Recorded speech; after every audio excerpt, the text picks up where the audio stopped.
Mister Xavier, श्रद्धेय शिक्षकगण एवं सभी सहपाठियों को दीपावली की शुभकामनाएं। आज हम सभी इस महापर्व को मनाने के लिए एकत्रित हुए हैं।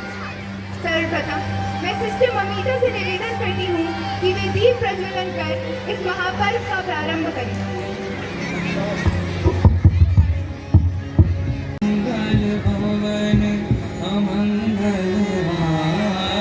दशरथ का अत्यधिक मान सम्मान था। सर्व संपन्न होने के उपरांत भी राजा अभी तक अपने निह संतान होने की व्यथा को मुनि वशिष्ठ के समक्ष प्रस्तुत किया। इस प्रकार राजा दशरथ गुरु वशिष्ठ के सुझाव पर तीनों रानियों सहित श्रृंगी ऋषि के आश्रम पहुंचे। पुत्र कामेष्टि यज्ञ करने की सलाह दी। राज्य में किसी भी प्रकार की कोई कमी नहीं थी। सभी राजकुमार शास्त्रों व युद्ध कला में निपुण थे।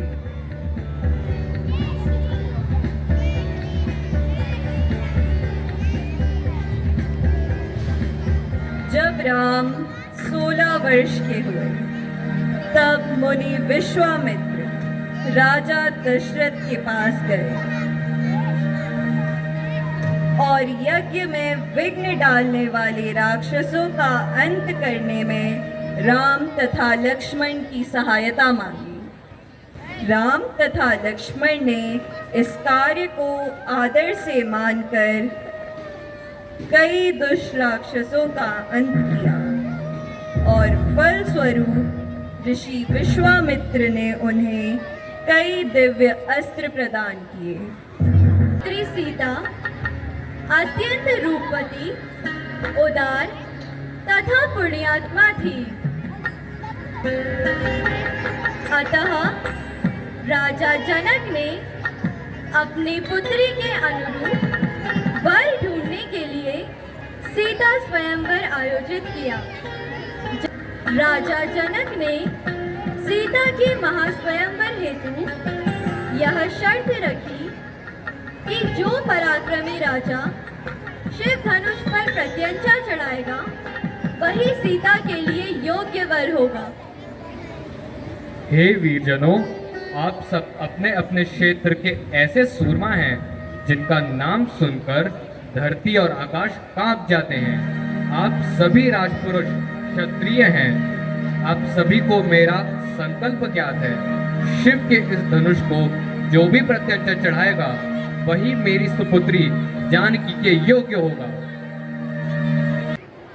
इसमें इतना साहस है कि लंकेश के होते इस पवित्र धनुष को छूने का दुस्साहस भी कर सके।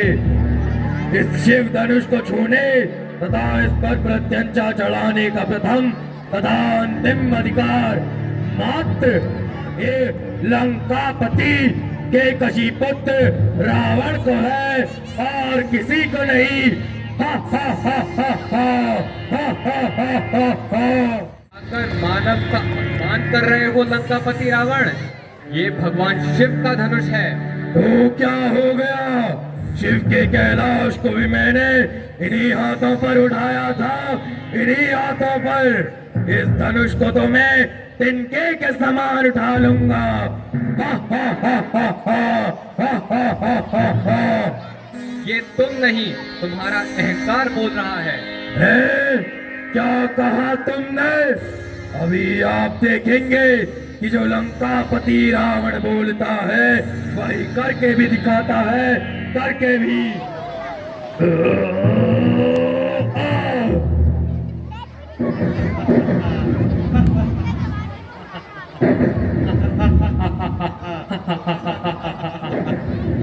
लंकापति रावण पर हंसने का दुस्साहस मत करो मूर्खों, अन्यथा जिस शिव धनुष को लंकापति रावण न उठा सका उसे संसार में कोई नहीं उठा सकता, कोई नहीं। मिथिला नरेश जनक, मुझे आपसे सहानुभूति है। अशुभ बोलने के लिए क्षमा चाहता हूँ, परंतु अब आपकी पुत्री सीता जीवन भर रहेगी, बिन ब्याही रहेगी। हा हा हा हा हा हा हा हा हा हा। कोई है जो इस अभिमानी के अशुभ बोल को असत्य कर दिखाए? आगे बढ़ो वीरों और सिद्ध कर दो, इस देश में वीरों की कोई कमी नहीं है।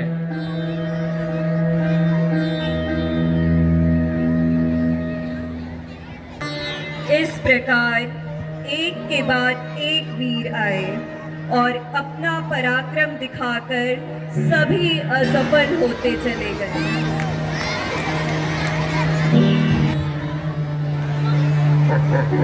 क्या इस धरती पर अब एक भी वीर योद्धा नहीं बचा जो इस शिव धनुष को तस से मस कर दे? बस कीजिए मिथिला नरेश, आपको समस्त क्षत्रियों का अपमान करने का कोई हक नहीं है। ईश्वर की सौगंध, यदि मेरे ज्येष्ठ भ्राता श्री राम और गुरु विश्वामित्र यहाँ नहीं होते तो मैं यह धनुष तो क्या हिमालय को भी उठाकर दूर फेंक देता। आकाश में कड़कती हुई बिजली को हाथों में थामकर दो टुकड़ों में कर देता। आपने क्षत्रियों का शौर्य देखा कहाँ है मिथिलेश? नहीं अनुज, मिथिलेश आदर्श योग्य हैं। उन्होंने जो कुछ भी कहा वह किसी को अपमानित करने के लिए नहीं, यह तो एक पिता की व्यथा है। क्षमा मिथिलापति। शिष्य राम, मेरे लिए मिथिलेश का दुख असहनीय हो रहा है। जाओ और महाराज का संताप मिटा दो, ये मेरा आदेश है। उठाओ धनुष और उसकी प्रत्यंचा चढ़ा दो। विजयी भवो। आज्ञा गुरुवर।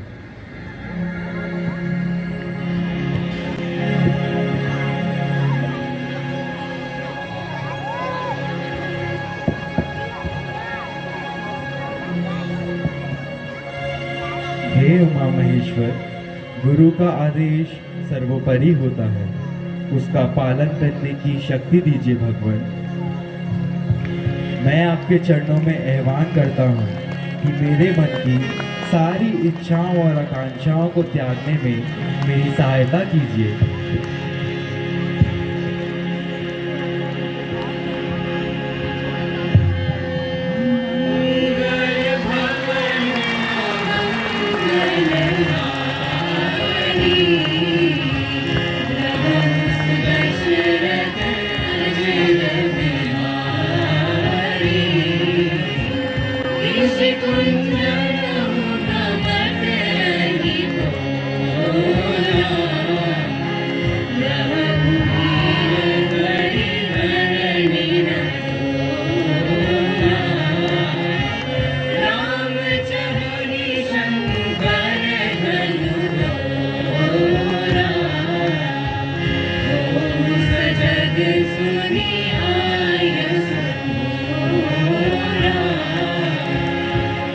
कहाँ है मिथिलेश? मिथिलेश कहाँ है मिथिलेश? ये है मेरी पत्नी तथा मेरी पुत्री सीता, आपका आशीर्वाद चाहती है। आयुष्मती भव।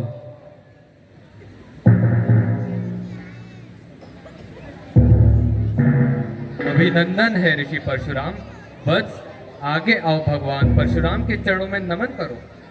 प्रणाम मुनिवर। आयुष्मान भव। ये अयोध्या नरेश दशरथ पुत्र राम और लक्ष्मण हैं। आप बड़े शुभ अवसर पर आए हैं भगवान। इन मीठे स्वागत वचनों से तुम हमें बहला नहीं सकते मूढ़ जनक। हम महेंद्र पर्वत पर तपस्या कर रहे थे कि अचानक शिव धनुष के टूटने की घोर ध्वनि का स्वर सुनाई दिया। हम ये जानने आए हैं कि हमारे आराध्य शिव के धनुष को तोड़ने का दुस्साहस किसने किया। बोलता क्यों नहीं है मूर्ख, जिसकी मृत्यु हमें यहाँ लेकर आई है। प्रभु, शिव धनुष को कोई तोड़ दे ऐसा साहस तो कोई आपका दास ही कर सकता है। उसके लिए क्या आज्ञा है? सेवक वही होता है जो सेवा करे, जो शत्रु होता है उसे दंड देना चाहिए। जिसने यह शिव धनुष तोड़ा है वह सहस्त्रबाहु की तरह मेरा शत्रु है। वह जो भी है राज्यसभा से बाहर निकाल कर मेरे समक्ष प्रस्तुत कर दे, अन्यथा सारे राजा मारे जाएंगे। हम उस शिवद्रोही को मृत्यु दंड देंगे। सावधान जनक विश्वामित्र। एक धनुष टूट गया तो इसमें इतना क्रोध करने की क्या बात है? हमने तो बचपन में ऐसी कई धनुइयां तोड़ डाली, उस समय तो किसी ने क्रोध नहीं किया। राजा के पुत्र विश्व भर में सम्मानित भगवान महाशिव धनुष को बच्चों की धनुइयों के समान बता रहा है। आपको धनुष और शिव धनुष में फर्क दिखता होगा। हम तो क्षत्रिय हैं, धनुष से खेलना हमारा नित्य कर्म है। हमारे लिए सारे धनुष एक समान है। धूर्तता की भी हद होती है। लगता है तुझे अपने जीवन से मोह नहीं रहा। मुझे मोह है कि नहीं, परंतु आपको इस पुराने धनुष पर बहुत मोह दिखाई देता है। लगता है तू अपने माता पिता को पुत्रहीन करना चाहता है। मैंने तो तुझे बालक समझकर अभी तक जीवित छोड़ा है, और मैं आपको एक ब्राह्मण समझकर आप पर हाथ नहीं उठाना चाहता, वरना हमारे कुल की यह परंपरा है। हम गौ माता, हरि के भक्त, देवता तथा ब्राह्मणों पर वार नहीं करते। यदि हम इन्हें मारते हैं तो हम पाप के भागी बनते हैं। यदि इनसे हारते हैं तो अपयश प्राप्त होता है। मैं बाल ब्रह्मचारी, अति क्रोधी, क्षत्रिय कुल विनाशक परशुराम को तुमने केवल एक साधारण मुनि मान लिया। आप बार बार मुझे अपना फरसा दिखाकर डरा रहे हैं। ऐसा प्रतीत होता है मानो एक छोटा सा बालक फूंक से पहाड़ उड़ा देना चाहता हो। जो वीर होते हैं जिन्हें वार करते हैं अपने गुणों का बखान नहीं करते, किंतु कायर लोग बार बार अपनी प्रशंसा करते हैं। विश्वामित्र, यदि इस उत्तंड बालक की रक्षा चाहते हो तो इसे हमारी आंखों से दूर ले जाओ। महामुनि बालकों के दोष पर बड़े क्रोध नहीं करते। आप शांत हो जाइए भगवान, शांत हो जाइए। अपने क्रोध को शांत कीजिए भगवान, आप पर क्रोध शोभा नहीं देता। भगवान, आप तो सर्वज्ञाता हैं, बालक की बातों पर ध्यान न दे भगवान। वैसे भी वह तो आपका दोषी भी नहीं है। आपका दोषी तो मैं हूँ। मेरे हाथों से धनुष भंग हुआ है। यदि दंड देना है तो मुझे दीजिए। चाहे मुझ पर कृपा करें, क्रोध करें या मेरे प्राण ही ले लें। जैसे भी आपका क्रोध शांत हो सके, मैं वह उपाय करने के लिए एक सेवक के भांति तैयार हूँ।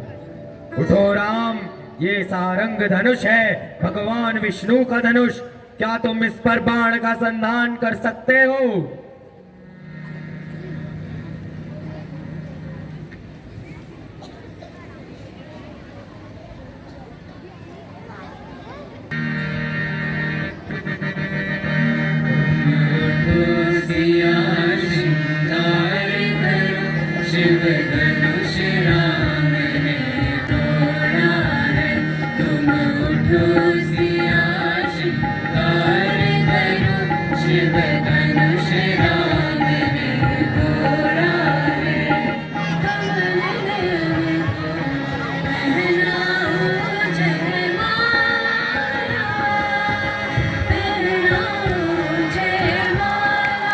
बधाई हो, बधाई हो, बधाई हो, बधाई हो, बधाई हो, बधाई हो यानी मारा।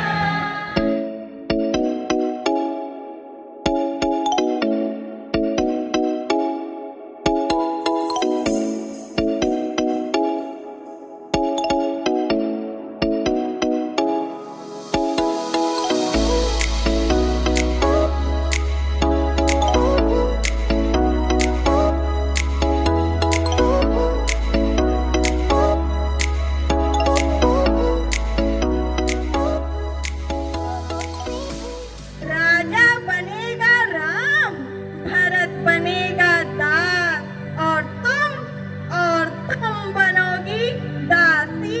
दासी? किसमें साहस है मुझे दासी बनाने का? किसकी दासी बनूंगी मैं? नहीं, मैं किसी की दासी नहीं बनूंगी। दासी बनने से पहले मैं विषपान करके मर जाऊंगी। इस समय तू ही मेरी सब कुछ है। महाराज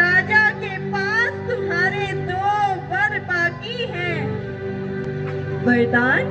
अच्छा, तुम्हारी पहली मांग रहेगी राम की जगह भरत का राज तिलक हो। वाह मंथरा वाह, तेरे मुंह में घी शक्कर। और दूसरे में राम को 14 वर्ष का वनवास। राम को वनवास? परंतु राम को वनवास क्यों? पिघल गई ना। मंथरा रूठ मत, मैं तो बड़ी नासमझ हूँ, मुझे समझा। ये मोह ममता का समय नहीं, कूटनीति का समय है। बस बुला महाराज को, बदल दे वक्त, बदल दे समय की धारा को। ये क्या वेश बना रखा है? बताओ, कुछ बोलो भी। यह क्रोध की अग्नि किसने भड़काई है?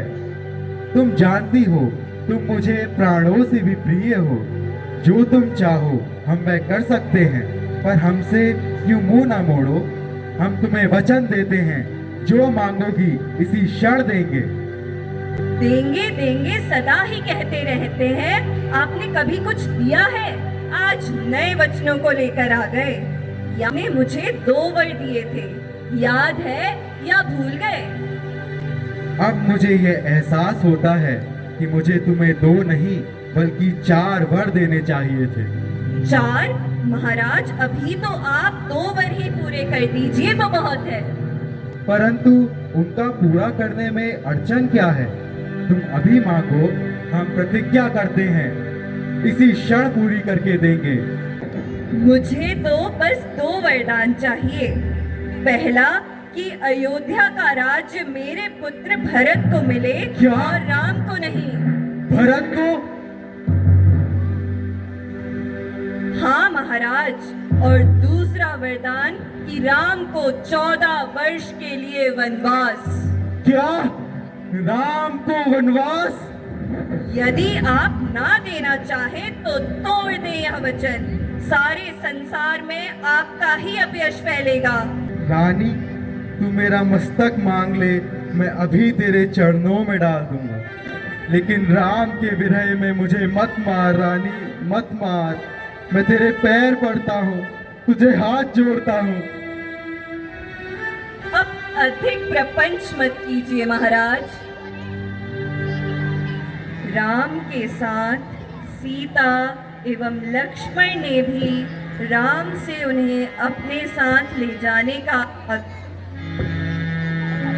इस प्रकार श्री राम के साथ साथ लक्ष्मण तथा राजसी वैभव छोड़कर वन को चले गए।